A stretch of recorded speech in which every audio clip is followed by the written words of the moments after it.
लग्न झालंय तुमचं?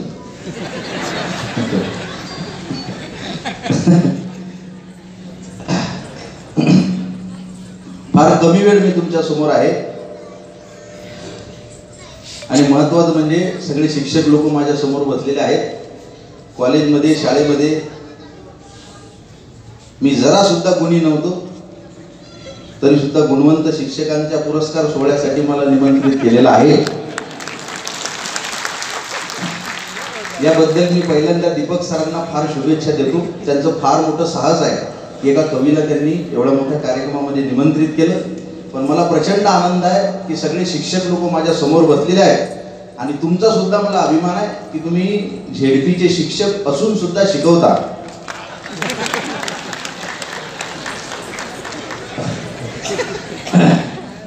नाही ते शिक्षकाला शिक्षक सोडून बाकीचे सगळे काम आहेत.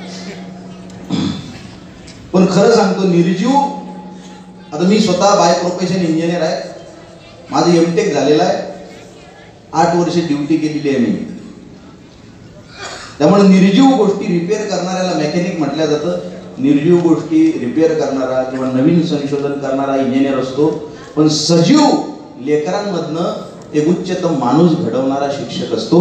आणि हे असे सगळे शिक्षक माझ्या समोर बसलेले आहेत.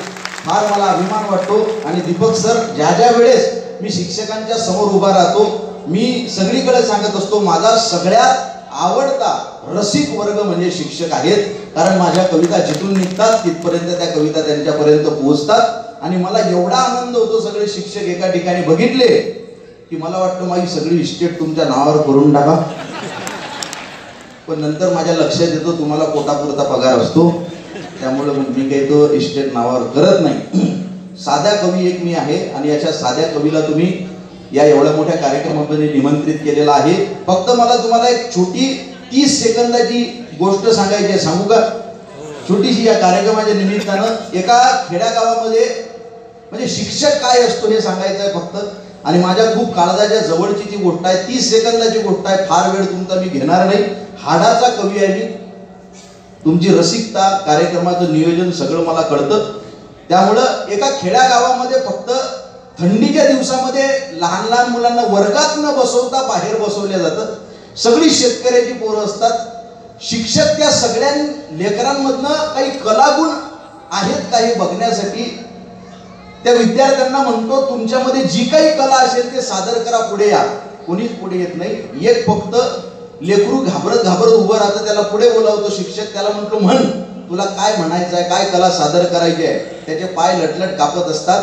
हा शिक्षक त्याला जवळ घेतो, त्याच्या खांद्यावर हात ठेवतो आणि त्याला सांगतो ही सगळी आपलीच मुलं आहेत, आपल्याच गावातली आहेत, घाबरू नको. मी ज्यावेळेस पहिल्यांदा शिकवायला उभा राहिलो होतो त्यावेळेस मी सुद्धा घाबरलो होतो. तू घाबरू नको. त्याला आधार देतो आणि ते पोरग लहान एक छोटंसं गाणं पाठ केलेलं सादर करतंय. सांगतोय बाळ्या मी शिकतोय शाळा, बाळ्या हा भलताच करतोय चाळा, शाळा सोडून सिनेमा पाहून लागतोय डोलायला, आई बापाला मुलगा हा लागला खोटं खोटं बोलायला. ते गाणं ऐकून सगळी मुलं टाळ्या वाजवतात. याला प्रचंड आनंद होतो. हे मोटिवेट होतं. बाकीचे गाणे पाठ करतं. प्रत्येक महिन्याच्या प्रत्येक मूल्य शिक्षणला हे पोरग नवीन गाणं सादर करतं. पुस्तकातल्या कवितांना चाल लावतं. हे पोरग 7वी मध्ये 10वीतल्या कवितांना चाल लावतं. हळूहळू त्याला कविता लिहिण्याचा छंद लागतो. बोबड्या आवाजात सादरीकरण त्याच्या लेखणीतनं जसं लिहेल तसं ते लिहायला लागतं. शाळा संपते, कॉलेजला जातं. राज्यस्तरीय वक्तृत्व काव्य स्पर्धांमध्ये, मोठमोठ्या स्पर्धांमध्ये त्याला पारितोषिकं भेटतात. त्याच्या कविता समाजामध्ये प्रबोधन करायला लागतात. मोठमोठ्या कार्यक्रमाचं त्या खेड्यातल्या लहान पोराला निमंत्रण सुद्धा येतं. आणि असे कार्यक्रम करत करतच एक दिवस नाशिकच्या या शिक्षकांच्या सोहळ्यासाठी सुद्धा त्याला निमंत्रण मिळतं. ते विद्यार्थी दुसरा तिसरा कोणी नाही, मीच तो विद्यार्थी आहे, अनंत विठ्ठल राऊत. आणि माझ्या शिक्षकाचं नाव आहे प्रशांत देशमुख सर. आजही माझ्या डोळ्यात पाणी येतं ज्यावेळेस माझ्या शिक्षकांची मी आठवण काढतो. त्यामुळे तुमच्या सगळ्यांच्या हाती उद्याचं भविष्य आहे. लहान मुलांमधनं खऱ्या अर्थानं बाबासाहेब आंबेडकर, शिवाजी महाराज, संभाजी महाराज यासारखी लोक घडू शकतात. मी फार तुमच्या समोर बोलणार नाही. माझ्याकडे वेळ अत्यंत कमी आहे. त्यामुळे मी फक्त एकच कविता कोणती तरी सादर करू शकतो. ती फक्त तुम्ही मला सांगा की ही कविता सादर करा. कारण वेळ आपल्याकडं 15 ते 20 मिनिटात, त्यातले 4-5 मिनिटं मी घेतलेले आहे ऑलरेडी. आता 5 आपली एखादी कविता मी सादर करू शकतो. तुम्ही मला सांगा की ही कविता सादर करा. कारण तुमची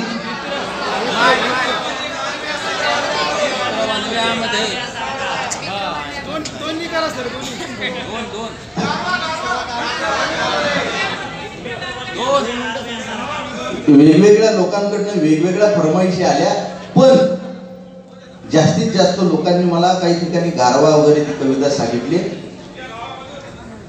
कुणाच्या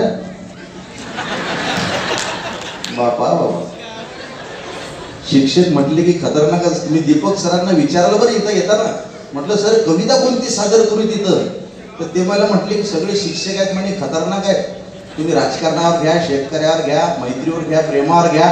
म्हटलं प्रेमावर चालते का? ते म्हणत प्रेम तर आवडीचा विषय आहे. नाही नाही म्हटलं सगळे ज्येष्ठ लोक, श्रेष्ठ लोक, ते दिसायला ज्येष्ठ आहेत म्हणे बरं, बाकी त्यांच्या काळजात तरुण 22 वर्षाचा इंस्टाग्रामवर लाईव्ह असतो. आता ते मला लक्षात आलेलं आहे. तुमची रसिकता मला फार भावली, पण मला असं वाटतं की एखादी छोटीशी कविता तुमच्या समोर मी सादर करावी, कारण एका शब्दांच्या वाटेवर मार्गक्रमण करणाऱ्या सामान्य माणसाला मी खरं सांगतो तुम्हाला, तुम्ही सगळे तुमच्या ठिकाणी विद्यार्थ्यांना शिकवत असाल, 3 गोष्टी त्यांना मनापासून शिकवा. पहिली गोष्ट म्हणजे या जगामध्ये जगातला सर्वश्रेष्ठ धर्म आहे मानवता. दुसरं म्हणजे या जगामध्ये धर्म आणि जात हा सगळा कचरा आहे. जगामध्ये जाती फक्त 2च, एक म्हणजे नर, दुसरा म्हणजे मादी, आणि फार विचार केल्यानंतर त्याच्या पलीकडे नर आणि मादी हा सुद्धा भेद राहत नाही. आणि तिसरी गोष्ट मी तुमच्या पायाला हात लावून सांगतो, एक त्यांना शिकवा, त्यांना सांगा तू इंजिनियर नाही झाला तरी चालेल, तू डॉक्टर नाही झाला तरी चालेल, तू वकील नाही झाला तरी चालेल, तू एक माणूस म्हणून जगात जगला पाहिजे. कुणापुढे झुकला न झुकला, त्या तिरंग्यापुढे झुकला म्हणजे झालं, आणि जीवनात काही शिकला न शिकला, माणूस म्हणून जगण्यास शिकला म्हणजे झालं. कारण मी सुद्धा कुठल्या देवळामध्ये देव मानत नाही, मशिदीत जात नाही, अल्लाह मानत नाही, येशू, बुद्ध या सगळ्या लोकांना आज मी या समाजामध्ये शोधत नाही. कारण मला असं वाटतं माझ्या घरी असलेले माझे मायबाप बचपन से जिस खुदा को ढूंढता रहा आखिर वो मिला क्यों नहीं, ये सवाल आज तक खटक रहा है.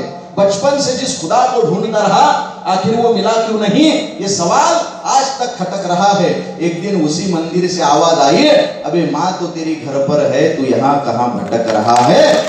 त्यामुळे आई वडिलांच्या पलीकडे आपला देव नाही हे लहान मुलांना शिकवा. ज्या कवितेची फरमाईश झाली, मित्र वणव्यामध्ये गारव्यासारखा, ज्या कवितेनं महाराष्ट्रभर दुभंगलेली मन जोडण्याचं काम केलं. माझ्या कवितेला मोठमोठे पुरस्कार दिले लोकांनी. ही कविता एवढी व्हायरल केली. छोटीशी कविता आहे ताई, मित्र वणव्यामध्ये गारव्यासारखा. ही कविता जवळजवळ कथेमध्ये, कीर्तनात, तमाशात सगळीकडे वापरली गेली. पण मला त्या कवितेचा तेवढा आनंद झाला नाही. मला माझ्या या मैत्री कवितेचा आनंद कधी झाला, तुम्हाला परभणी सगळ्यांना माहिती आहे ना, परभणीवरनं काही लोक आले का इकडे? त्या परभणीवरनं दीपक सर मला सायंकाळी 5:30 वाजता एक फोन आला. मला म्हटले दादा 2 मिनिटं वेळ आहे का? म्हटलं बोला. आवाज अस्वस्थ होता त्याचा, काही नाही. म्हटला दुपारी 2:15 वाजता म्हणे मित्राचा अचानक मोबाईलवर मेसेज आला. 15-20 दिवस मेसेज नाही, अचानक मेसेज आला. त्यामुळे मी तो आवर्जून बघितला. मेसेज होता की काही चुका झाल्या असतील तर माफ करून टाक म्हणे गळ्या, आज आपल्या मैत्रीचा शेवटचा दिवस. माझ्या डोक्यात ट्यूब पेटली म्हणे. मी गाडी काढली, घरी गेलो. त्याच्या हॉलमध्ये आई वडील बसलेले होते. मी तिथं थांबलो नाही म्हणे, डायरेक्ट बेडरूम मध्ये गेलो तर पंख्याला त्यानं दोर बांधलेला होता, पायाखाली स्टूल घेतलेला होता, कार्यक्रमाची तयारी झालेली होती. मी त्याचे पाय धरले म्हणे, त्याला खाली उतरवलं, त्याच्या गळ्यातला फाशीचा दोर सोडला. आणि तुम्हाला का फोन केला म्हणे दादा, तर त्यानं हाताची मूठ बांधलेली होती. आम्ही ती उघडली तर त्याच्यात एक चिठ्ठी लिहिलेली होती, आणि त्या चिठ्ठीवर 4 ओळी लिहिलेल्या होत्या, का उगा हिंडतो देव शोधायला, मित्र आहे जवळ मंदिरासारखा, मित्र वडव्यामध्ये गारव्यासारखा. अबे म्हटलं त्याच्याकडे मी त्याला मोटिवेट करतो. नाही म्हणे दादा, आताच वातावरण तापलेलं आहे म्हणे, सध्याच घटना घडलेली आहे. पण त्याच्या आईनं मेसेज दिलेला आहे म्हणे, ज्या कोण्या कवीनं ही कविता लिहिलेली आहे त्याला एकदा आपल्या घरी बोलवा म्हणे, मला मायेनं त्याच्या डोक्यावर हात ठेवायचाय. जगातला सगळ्यात मोठा पुरस्कार आपल्याला भेटला. माझ्या कविता कालही पुरस्काराच्या मोहताज नव्हत्या. आजही तुम्ही लोकांनी एवढं मला प्रेम दिलं, ते कशामुळं? ते फक्त माझ्या कवितेमध्ये जी आत्मीयता, जी भावनिकता, माझ्या कवितांमध्ये तुम्हाला चंद्र तारे काजवे झुळझुळ वाहणारी नदी सापडणार नाहीये. पुरस्काराच्या खाली कविता दबली नाही, एक ओळही स्वार्थासाठी निघली नाही. पुरस्काराच्या खाली कविता दबली नाही, एक ओळही स्वार्थासाठी निघली नाही. जिचे समीक्षक मातीमधले कष्टकरी, ती कविता माझी फुशारकीवर जगली नाही. नवीन पाऊले माझ्या ही वाटेने वळतील, माझ्या इतिहासाची पाने जगाला उद्याच कळतील. आज पोसतो आहे विस्तव छाताडावर, उद्या मशालीसाठी तुम्हा ठिणग्या मिळतील, उद्या मशालीसाठी तुम्हा ठिणग्या मिळतील. एसी मध्ये बसून मातीच्या कुशीतल्या गप्पा करणारा मी कवी नाही. माझ्या लेखणीतनं एक कविता झिरपली आणि ती महाराष्ट्रानं डोक्यावर घेतली. दुःख अडवायला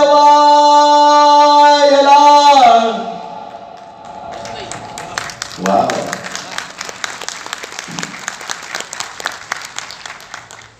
दादा, एसी मध्ये बसून मातीच्या कुशीतल्या गप्पा सुद्धा फार कवींनी केल्या, त्यांना पुरस्कारही भेटले. मी त्यातला कवी नाही. मी एक शेतकऱ्याचा पोरगा आहे, विदर्भातल्या एका छोट्याशा खेड्यातला पोरगा आहे. तुम्ही सगळे बऱ्यापैकी शेतीशी निगडीत आहात, बरोबर आहे. शेतकऱ्याचा पोरगा शेतीवर काय लिहितो, 2 ओळीत मी कविता लिहिली फक्त शेतकऱ्याची. बऱ्याच दिवसानं त्या झोपडीत लकलकाट दिसतोय. शेतकऱ्याचं नशीब फळलं का काय? बऱ्याच दिवसानं त्या झोपडीत लकलकाट दिसतोय. शेतकऱ्याचं नशीब फळलं का काय? दिवाळी नाही, दसरा नाही, यानं घरातच प्रेत जाळलं का काय? त्यामुळे एसी मध्ये बसून, आणि ज्यांनी एसी मध्ये बसून मातीच्या कुशीतल्या गप्पा केल्या त्यांना मी सोडलं सुद्धा नाही. त्यांच्यावर सुद्धा 2 ओळी लिहिल्या. जन्म गेला तुझा.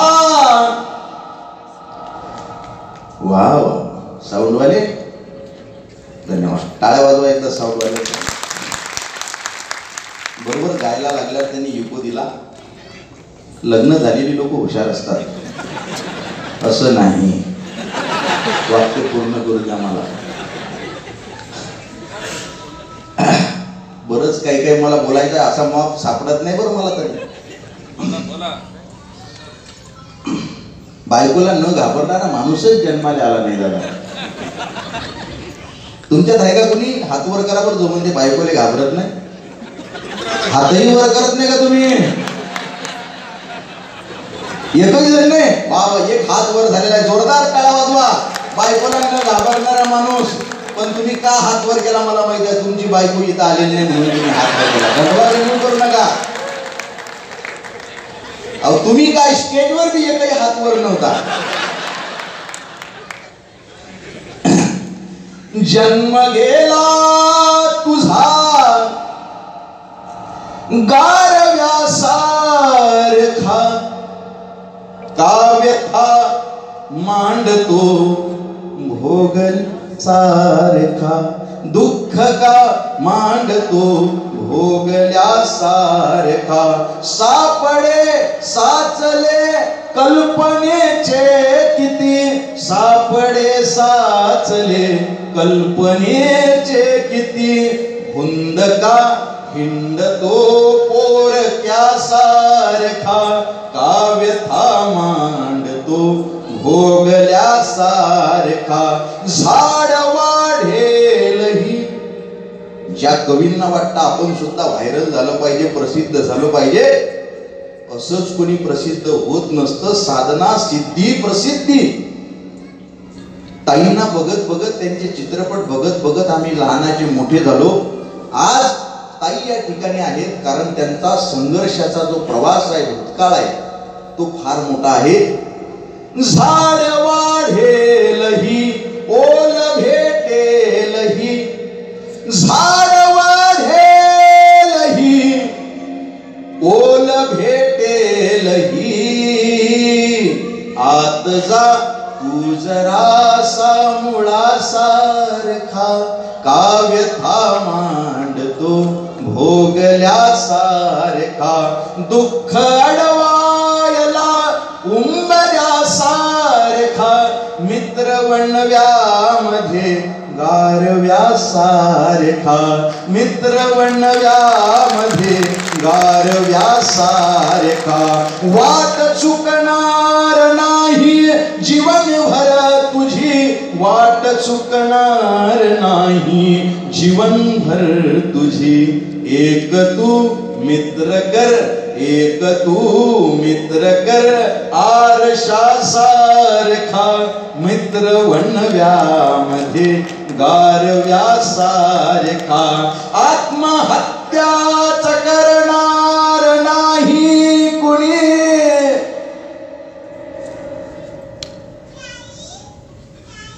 मैत्रीसाठी या पुराणातल्या कथांची गरज आहे का साहेब? पुराणातल्या कथांची गरज नाही हो. कोरोनाचा काळ जरी बघितला ना, एकमेकाला हात लावत नव्हते लोक.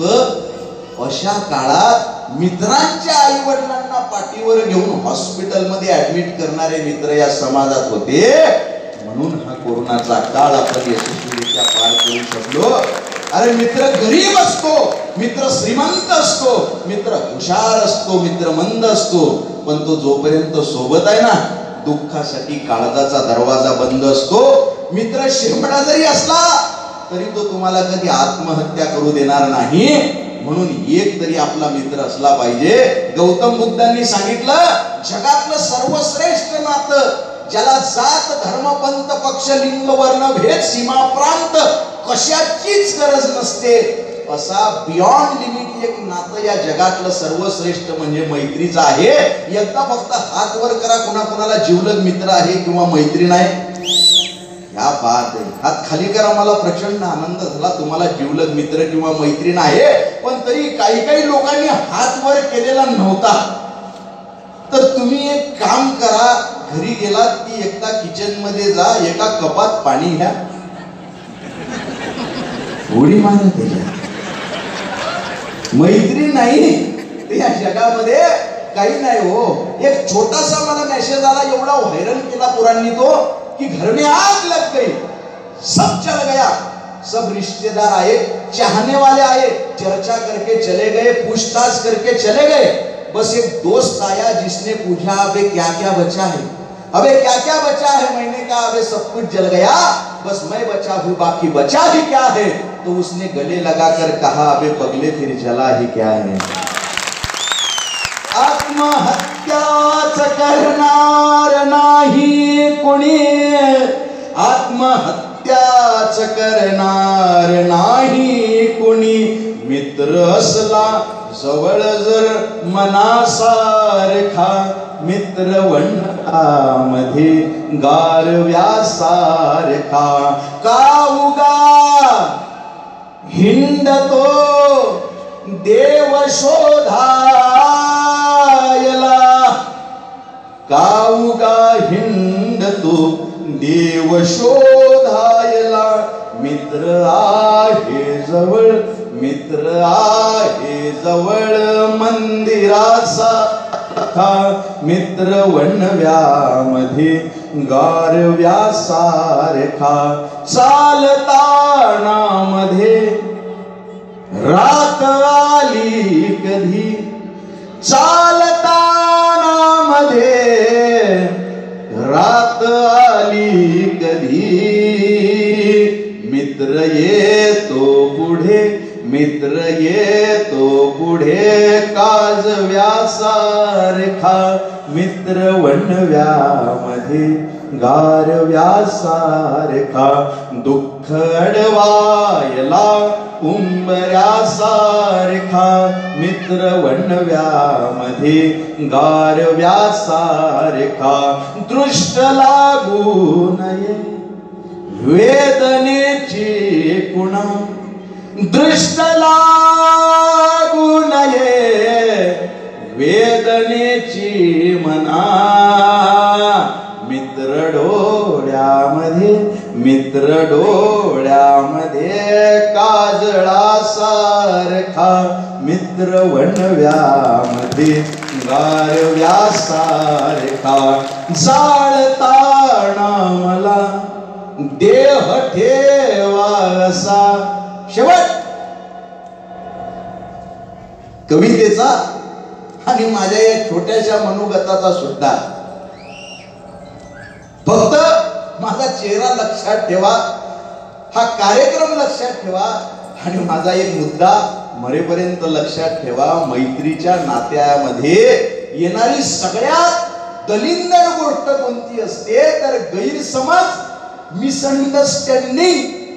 तुमची जर मिसअंडरस्टँडिंग, गैरसमज झालेला असेल, कार्यक्रम झाल्यानंतर कॉल करा, माफ करा, माफी मागून टाका, काही सोबत येत नाही. मला बऱ्याच जणांनी विचारलं या कवितेचा जन्म कुठं झाला. म्हणे दादा माझ्या एका मित्रानं आत्महत्या केली आणि ती बातमी मला महिन्याभरानंतर कळली की त्यानं आत्महत्या केलेली होती. मी फार मित्रांना फोन लावले पण त्याचा काही फायदा झाला नाही. जोपर्यंत आपली लोक आपल्या डोळ्यासमोर आहेत तोपर्यंत त्यांना जपा. तुमचा एखादा फोन, एखादा कॉल एखाद्याला आत्महत्येच्या दारातनं परावृत्त करू शकतो, परत आणू शकतो.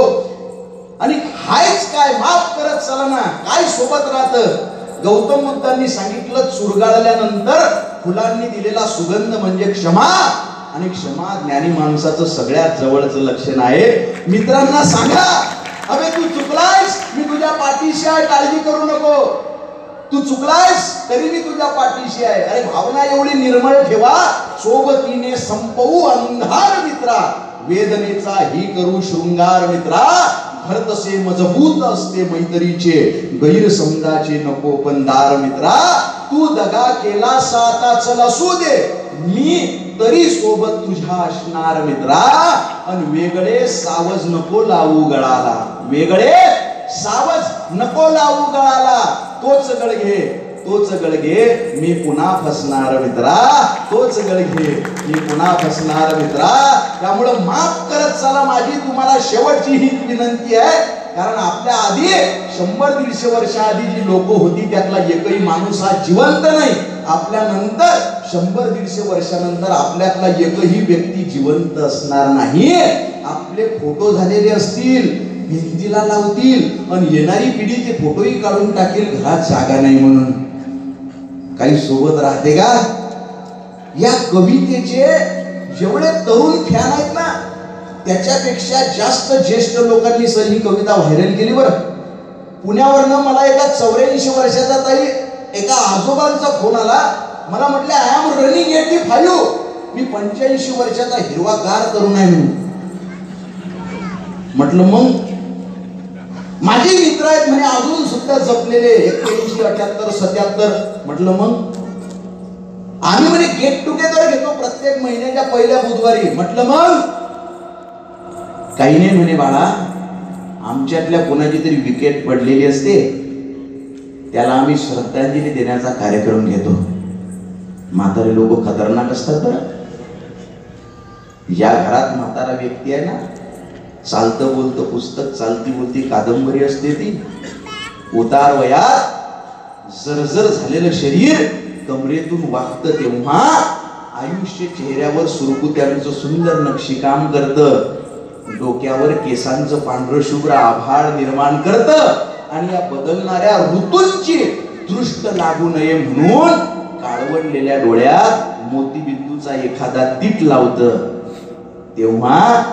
तेव्हा अस्पष्ट झालेल्या नजरेला स्पष्ट दिसत असतं सगळं. आणि त्या स्पष्ट नजरेतनं ही लोक आपल्याकडे बघत असतात. काय म्हटले आजोबा, काही नाही म्हणे बाळा, आमच्यातली कोणाची तरी विकेट पडलेली असते, आम्ही त्याला श्रद्धांजली देण्याचा कार्यक्रम घेतो आणि त्या श्रद्धांजलीला कोणता श्लोक म्हणत नाही म्हणे. गड्या तुझी ही मैत्रीची कविता आम्ही श्रद्धांजली म्हणून वापरतो.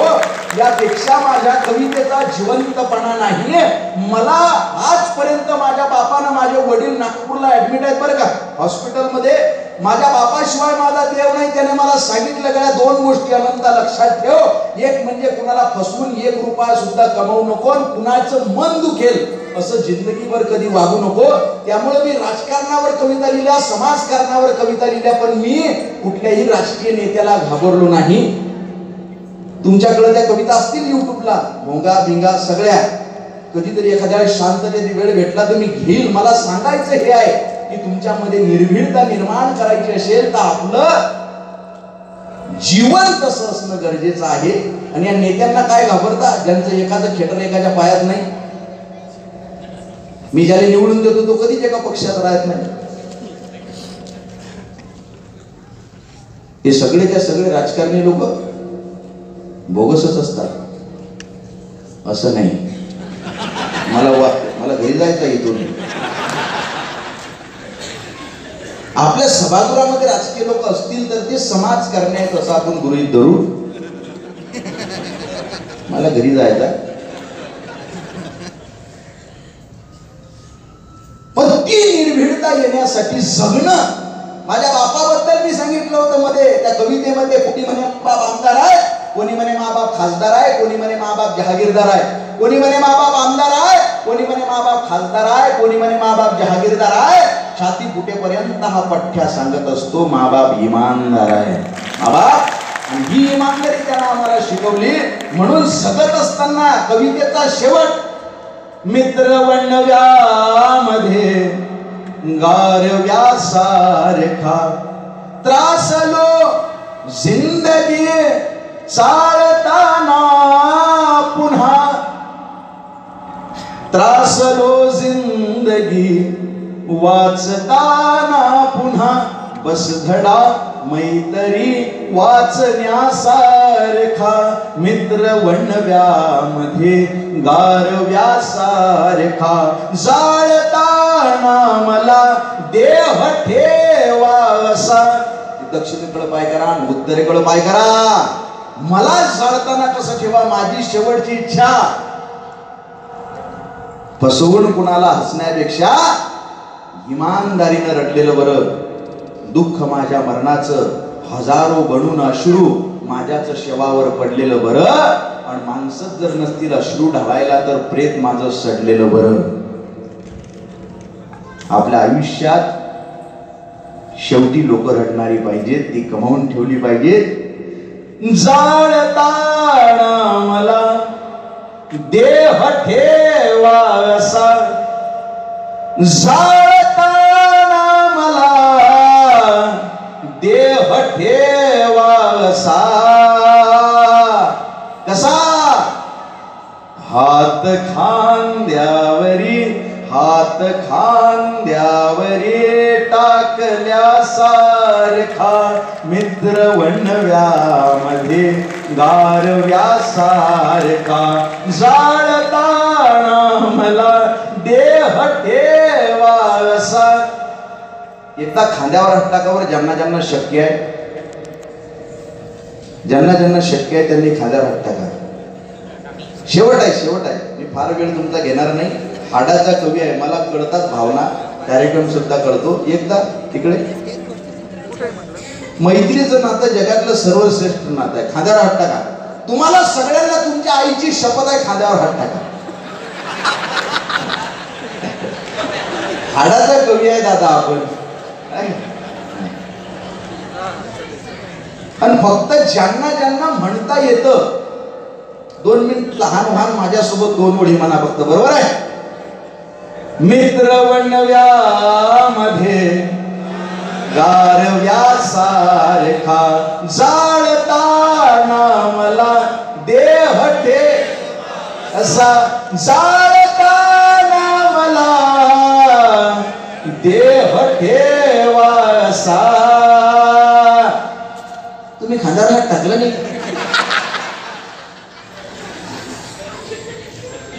जाळताना मला, पावसाळा म्हणजे काही खांद्यावर हात टाकला नाही असेल. तुम्ही घ्या, काही मैत्रिणी आहे तुम्ही, शेवटी म्हणा. शेवटी मी 4 तास इथं बोलू, इथं उभं राहील. मग माझा ऐका तुम्ही, मी थांबलोय. नाही तर कवी लोक थांबत नाही. तुमचं नशीब चांगलं आहे, दीपक सरांचं पण चांगलं नशीब आहे की मी थांबलोय. कवी लोक जाळताना मला देह ठेवासा, जाळताना मला देह ठेवासा.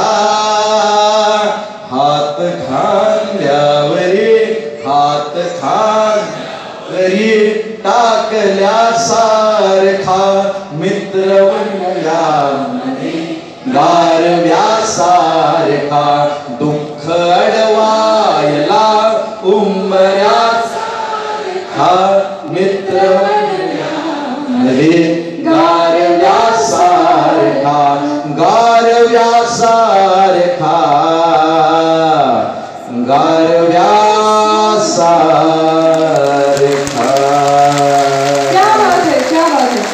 धन्यवाद धन्यवाद धन्यवाद. ही कविता